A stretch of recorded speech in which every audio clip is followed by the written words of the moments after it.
Hi friends, ഇന്ന് നമുക്ക് കുറച്ചധികം എയർ ബാഗ് മൊഡ്യൂൾസും ECMസുമാണ് വന്നിരിക്കുന്നത്. ഇത് ബാംഗ്ലൂരുള്ളൊരു ഗ്യാരേജിൽ നിന്ന് നമുക്ക് സെൻഡ് ചെയ്തിരിക്കുന്നതാണ്. ഇത് ക്രാഷ് ഡേറ്റ ക്ലിയർ ചെയ്യാൻ വേണ്ടിയിട്ടാണ് അത് അയച്ചിരിക്കുന്നത്.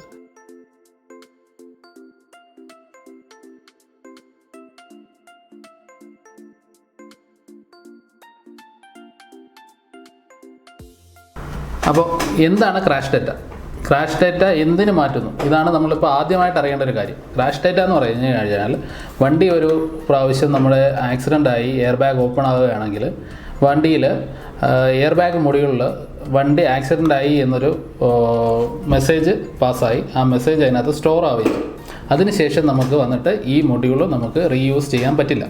അതായത് നമ്മൾ എയർ ബാഗ് മാറിയാലും ഈ എയർ ബാഗ് പിന്നെ തിരിച്ച് വർക്ക് ചെയ്യത്തില്ല. ഈ മൊഡ്യൂളിനകത്ത് ഈ ക്രാഷായി എന്നുള്ളൊരു ഫോൾട്ട് കോഡ് റെക്കോർഡാവും. ആ ഫോൾട്ട് കോഡിനെയാണ് നമ്മൾ സോഫ്റ്റ്വെയർ ചെയ്ത് ഇത് ഒരു വെർജിൻ കണ്ടീഷൻ, അതായത് ഒരു ബ്രാൻഡ് ന്യൂ പീസ് വാങ്ങിക്കുമ്പോൾ എങ്ങനെ ഇരിക്കും എന്നൊരു രീതിയിലോട്ട് നമ്മളിത് മാറ്റി ഇതിനെ നമ്മൾ പ്രോഗ്രാം ചെയ്യുന്നു. അപ്പം അതിനായിട്ട് നമ്മുടെ കയ്യിൽ നമ്മൾ ഉപയോഗിക്കുന്ന ഒരു 5-6ഓളം ടൂളുകൾ നമ്മുടെ കയ്യിലുണ്ട്. ആ ടൂളുകളെ ഞാൻ നിങ്ങൾക്ക് ജസ്റ്റ് ഒന്ന് പരിചയപ്പെടുത്തി തരാം. ഇത് VVD എന്ന് പറയുന്നൊരു കമ്പനിയുടെ മൾട്ടിപ്രോഗ് എന്ന് പറയുന്നൊരു ടൂളാണ്. ഇതിനകത്ത് നമുക്ക് കുറച്ച് മൊഡ്യൂൾസ് ചെയ്യാൻ പറ്റും. അടുത്തത് OBD സ്റ്റാർ എന്ന് പറയുന്നൊരു കമ്പനിയുടേത് MD50 എന്ന് പറഞ്ഞൊരു മോഡലാണ്. ഇതൊരു പുതിയ മോഡലാണ്. ഇതിനകത്ത് നമുക്ക് കുറച്ചധികം ചെയ്യാൻ പറ്റും. അടുത്ത CG100 എന്ന് പറയുന്ന കമ്പനിയുടെ CGDI എന്ന് പറയുന്ന കമ്പനിയുടെ CG100 എന്ന് പറയുന്നൊരു മോഡലാണ്. ഇതിനകത്തും കുറച്ചധികം ചെയ്യാൻ പറ്റും. വേറെ ഉള്ളത് CG70 എന്ന് പറയുന്ന എയർ ബാഗ് മാത്രം റിപ്പയർ ചെയ്യാൻ പറ്റുന്നൊരു ടൂളാണ്. അടുത്ത നമ്മുടെ കയ്യിലുള്ളത് xtool.org എന്ന് പറയുന്ന കമ്പനിയുടെ xtool എന്ന് പറയുന്ന ടൂളാണ്. അപ്പം ഇത്രയും ടൂളുകൾ വെച്ചിട്ടാണ് നമ്മൾ ഈ വർക്ക് ചെയ്ത് തുടങ്ങുന്നത്. ഇനിയും മാർക്കറ്റിൽ ഒരുപാട് ടൂളുകൾ പുതിയതായിട്ടുണ്ട്. എല്ലാ ടൂളുകളും ഒരു ടെക്നീഷ്യനെ സംബന്ധിച്ചിടത്തോളം, അതായത് ഒരു കസ്റ്റമറെ സംബന്ധിച്ചിടത്തോളം ഇത് വളരെ ലാഭകരമായിട്ടുള്ളൊരു പരിപാടിയാണ്. ഒരു എയർ ബാഗ് മൊഡ്യൂൾ റിപ്പയർ ചെയ്തെടുക്കുക എന്ന് പറയുന്നത് കസ്റ്റമർക്ക് വളരെയധികം ലാഭമാണ്. പക്ഷേ ഒരു ടെക്നീഷ്യനെ സംബന്ധിച്ചിടത്തോളം അത് അത്ര ലാഭകരമായിട്ടുള്ളൊരു പരിപാടിയല്ല. അതെന്താണെന്ന് വെച്ച് കഴിഞ്ഞാൽ ഇത് ടൂള് വാങ്ങുന്നത് മാത്രമല്ല ഇതിനകത്തുള്ള പ്രൊസീജിയർ എന്ന് പറയുന്നത്.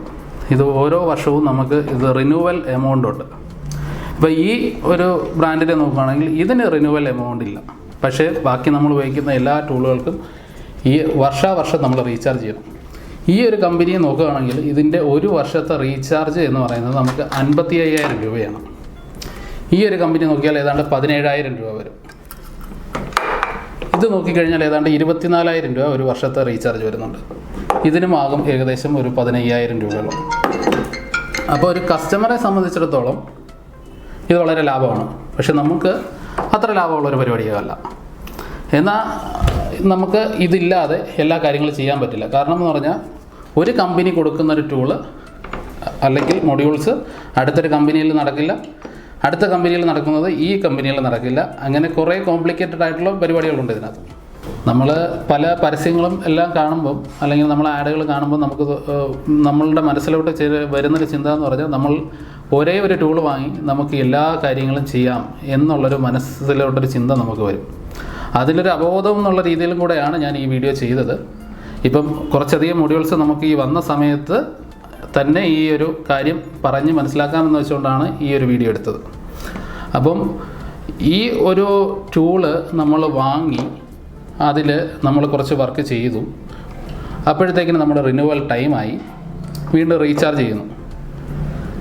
അപ്പോഴത്തേക്കിന് നമുക്ക് ഒരു ഭാരിച്ച ചിലവാണ് ഉണ്ടാകുന്നത്. അപ്പം ഒരുപാട് കസ്റ്റമേഴ്സ് വിചാരിക്കുന്നുണ്ടാവും നമുക്കത് വാങ്ങി ചെയ്യാം, എല്ലാവർക്കും ചെയ്യാം. ആ ടൂൾസ് എല്ലാം നമ്മുടെ കയ്യിൽ അവൈലബിൾ ആണ്. നമ്മുടെ കയ്യിൽ ഈ സാധനങ്ങളെല്ലാം ഉണ്ട്. നിങ്ങൾക്ക് ഏത് വേണമെന്ന് നിങ്ങൾ തന്നെ ചൂസ് ചെയ്യണം. ഏത് ടൂള് വാങ്ങുമോ എന്ന് നിങ്ങൾ ചൂസ് ചെയ്യുക എന്ന് പറഞ്ഞു കഴിഞ്ഞാൽ എങ്ങനെ ചൂസ് ചെയ്യാം? നമുക്ക് ഈ ടൂൾ എങ്ങനെ വാങ്ങാം?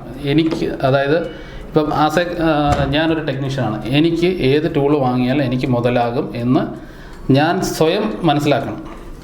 അതായത് ഈ ഒരു ടൂള് 1,00,000 രൂപ വിലയുള്ളതാണ്. ഓക്കെ, ഇത് വാങ്ങിക്കഴിഞ്ഞാൽ എനിക്ക് ഒരു വർഷം എത്ര വണ്ടി ചെയ്യാൻ വരുന്നുണ്ട്? ഒരു വർഷം നോക്കിയാൽ ഞാൻ ഒരു 20 വണ്ടി ചെയ്തു. അതിൽ നിന്ന് എനിക്ക് കിട്ടിയ വരുമാനം എത്രയാണ്? അതിനുശേഷം ഞാനിത് റീചാർജ് ചെയ്യണം. ആ റീചാർജ് എമൗണ്ട് എത്രയാണ്? ഇതെല്ലാം കണക്കാക്കി വേണം നമ്മളൊരു ടെക്നീഷ്യൻ നമുക്ക് വേണ്ടുന്ന ടൂള് ചൂസ് ചെയ്യുക. അല്ലാതെ നമ്മൾ എല്ലാ ടൂളും എല്ലാവർക്കും വാങ്ങാമെന്ന രീതിയിൽ പോയി വാങ്ങി ഒരു ഭാരിച്ച സാമ്പത്തിക പ്രതിസന്ധിയിലോട്ട് ആരും വരരുത്. നിങ്ങൾക്ക് വാങ്ങാനുള്ള എല്ലാ ടൂളുകളും നമ്മുടെ കയ്യിൽ സ്മാർട്ട് ഓട്ടോമോട്ടീവിൽ അവൈലബിൾ ആണ്. നിങ്ങൾക്ക് വേണ്ടുന്ന ടൂള് ഏതാണെന്ന് നിങ്ങൾ സെലക്ട് ചെയ്യുക, വാങ്ങുക. അപ്പം ഇന്നത്തെ ഈ മൊഡ്യൂൾസുകൾ മൊത്തം നമ്മളിന്ന് തന്നെ ഇത് വർക്ക് ചെയ്ത് ഈ കസ്റ്റമർക്ക് നമ്മൾ തിരിച്ചയക്കുന്നതാണ്. അപ്പം ഈ ടൈപ്പ് ടൂളുകളും കാര്യങ്ങളും വേണമെന്നുണ്ടെങ്കിൽ നമ്മളെ ധൈര്യമായിട്ട് കോൺടാക്റ്റ് ചെയ്യാം. ഇത് ഓൾമോസ്റ്റ് അല്ല മൊത്തം മാരുതിയുടെ വണ്ടികളുടെയാണ്. ഈ മൊഡ്യൂൾസ് എല്ലാം നമുക്ക് ഈ പല ടൂളുകൾ വെച്ചിട്ട് നമുക്കിതിനെ റിപ്പയർ ചെയ്യാം, നമുക്ക് കസ്റ്റമർക്ക് അയക്കാം. ഓക്കെ, അടുത്തൊരു വീഡിയോയിൽ കാണുന്നവരെ നന്ദി.